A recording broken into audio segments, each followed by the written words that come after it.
The village sat quietly at the edge of a long dirt road, surrounded by fields that changed color with the seasons.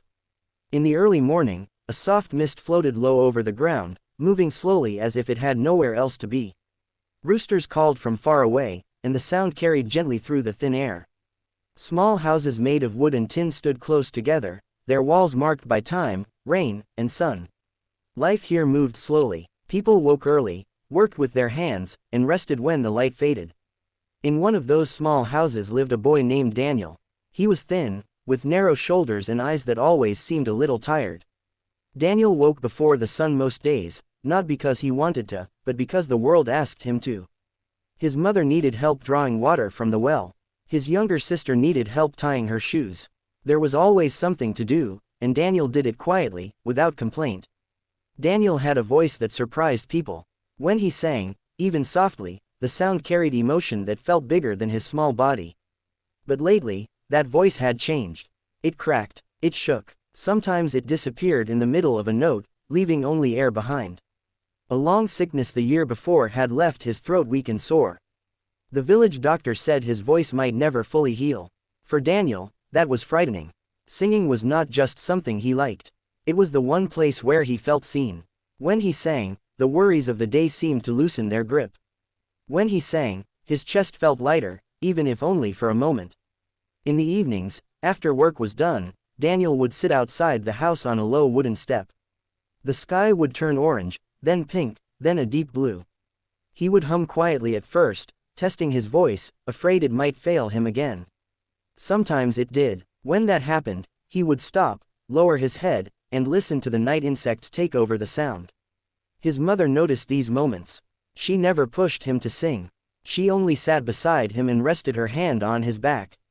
"Your voice is still yours," she would say softly, "even when it hurts." One day, a flyer appeared on the wall near the village store. It showed bright lights, a large stage, and smiling judges. It announced a singing competition in the city, one that promised a chance at a better life. People gathered around it, whispering and pointing. Some laughed and said it was only for people with money and strong voices. Daniel stood back, reading the words slowly. His heart beat faster with every line. He knew the idea was risky.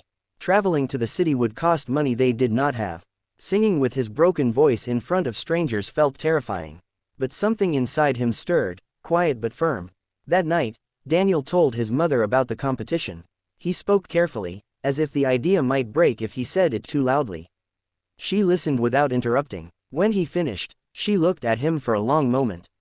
"If this is something you need to do," she said, "then we will find a way." The journey to the city began before dawn. Daniel wore his cleanest shirt, though it was still faded and worn. His mother packed a small bag with food and water. They walked to the bus stop together, the sky still dark above them. When the bus arrived, it hissed loudly and shook as it stopped. Daniel sat by the window, watching the village disappear behind them. Fields turned into buildings, dirt roads turned into pavement. The noise grew louder, sharper. By the time they arrived, Daniel's hands were trembling. The audition hall was massive. Bright lights hung from the ceiling. Voices echoed everywhere, some confident, some nervous.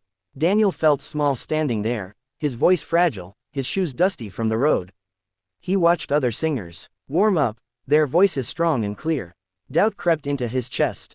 When his number was called, Daniel stood slowly. Each step toward the stage felt heavy. The judges sat behind a long table, their faces calm but unreadable. The room grew quiet. "What will you sing for us today?" one judge asked kindly. Daniel swallowed. "An original song," he said, his voice already rough. He closed his eyes before starting. The first note came out thin, almost breaking. A murmur moved through the room. Daniel's chest tightened, but he kept going. The song told a simple story. It spoke of early mornings, tired hands, and dreams whispered in the dark.